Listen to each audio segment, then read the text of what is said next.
5 बहुओं का पटियाला सूट परिचय और पारिवारिक माहौल। राजगुरु परिवार एक समृद्ध और प्रतिष्ठित परिवार था जो पंजाब के एक छोटे से गांव में स्थित था। परिवार में कुल 7 सदस्य थे, दादी दादा, उनके बेटे गुरविंदर, बहुएं और पोते पोतियां। गुरविंदर के 5 बच्चे थे और उन 5 बहुओं का नाम था सिमरन, प्रीति, जसोमानी, नीतू और हरप्रीत। अगर आप अपनी माँ से प्यार करते हो और उनको हमेशा खुश देखना चाहते हो तो चैनल को सब्सक्राइब करो, लाइक करो, हर हर महादेव कमेंट करो। बहुत ही जल्द आपको खुशखबरी मिलेगी। प्लीज वीडियो को लास्ट तक जरूर देखें। अब आगे सुने। राजगुरु परिवार की विशेष बात यह थी कि उनकी बहुएं सभी एक दूसरे से बेहद जुड़ी हुई थीं। उनके रिश्तों में न केवल आदर था बल्कि आपसी प्यार और समझदारी भी थी। इन बहुओं को एक साथ देखा जाता था जैसे एक टीम। इन 5 का प्रिय पहनावा था पटियाला सूट, जो उनके आत्मविश्वास और परंपराओं से जुड़ा हुआ था। बहुओं का प्रेम और पटियाला सूट गुरविंदर के घर में एक खास परंपरा थी।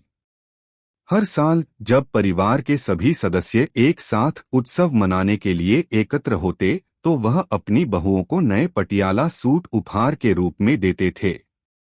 यह सिर्फ एक कपड़े का तोहफा नहीं था बल्कि एक तरह का प्रतीक था जो परिवार की एकता, गरिमा और सांस्कृतिक परंपराओं का आदान प्रदान करता था। कभी कभी घर में छोटे मोटे मतभेद होते, लेकिन पटियाला सूट के आदान प्रदान के समय वे सब एक साथ खुश होते थे। यह कपड़े सिर्फ बहुओं के लिए नहीं बल्कि परिवार के सम्मान का प्रतीक बन चुके थे। प्रत्येक बहू अपना पटियाला सूट पहनकर इस दिन को खास बनाती और अपने सास-ससुर को गर्व महसूस कराती थी। समस्याएं और समझौता। एक दिन गुरविंदर के परिवार में एक बड़ा संकट आ गया।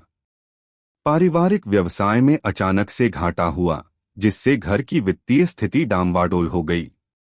इस मुश्किल समय में बहुओं के बीच कुछ असहमति भी होने लगी। प्रीति, जो सबसे बड़ी बहू थी, ने कहा कि अब उन्हें महंगे पटियाला सूट की जरूरत नहीं है। वह सोचती थी कि परिवार की स्थिति को देखकर खर्चों में कटौती करनी चाहिए। लेकिन सिमरन ने इसका विरोध किया और कहा कि यह परंपरा बहुत महत्वपूर्ण है और इस मुश्किल वक्त में हमें एकजुट रहकर एक दूसरे का सहारा बनना चाहिए। इस विवाद ने घर में तनाव का माहौल बना दिया था, लेकिन नीतू और जसोमानी ने सबको समझाया कि परिवार का सम्मान सबसे बड़ी चीज है और हमें पारिवारिक परंपराओं को छोड़ने की बजाय और मजबूत करने की कोशिश करनी चाहिए। समाधान और परिवार की एकता। कुछ दिन बाद गुरविंदर ने एक अहम निर्णय लिया। उन्होंने परिवार को समझाया कि इस मुश्किल घड़ी में हमें एक साथ खड़ा होना होगा। उन्होंने यह सुनिश्चित किया कि बहुएं अपनी इच्छाओं के मुताबिक पटियाला सूट न खरीदे, बल्कि वह खुद परिवार की स्थिति के अनुसार सीमित बजट में उन्हें सूट दिलवाएंगे। इसके साथ ही उन्होंने सभी बहुओं को समझाया कि पैसे से ज्यादा महत्वपूर्ण परिवार का प्यार और एकता है। सभी बहुएं, जो पहले इस परंपरा को लेकर थोड़ा चिंतित थीं, अब समझ गईं कि असल में परिवार की एकता ही सबसे बड़ी धरोहर है। उन्होंने खुद ही यह फैसला लिया कि वे महंगे कपड़ों की बजाय सादे लेकिन खूबसूरत पटियाला सूट पहनकर इस साल के उत्सव में भाग लेंगी। नया उत्सव और नई शुरुआत। उत्सव का दिन आया और पूरे परिवार ने मिलकर उत्सव की तैयारी शुरू की। इस बार पटियाला सूट महंगे नहीं थे, लेकिन उनमें उतनी ही चमक और खूबसूरती थी। सब बहुएं अपनी सास और ससुर के पास गईं और उन्हें सम्मानित किया। घर में खुशी का माहौल था और दादी दादा ने देखा कि अब बहुएं सिर्फ सूटों की नहीं बल्कि एक दूसरे के प्रति अपने सच्चे रिश्ते की कीमत समझ चुकी थीं। उत्सव के बाद गुरविंदर ने परिवार के सभी सदस्यों को धन्यवाद दिया और कहा कि इस मुश्किल वक्त में आपसी समझ और प्यार ही हमारे परिवार की असली संपत्ति है।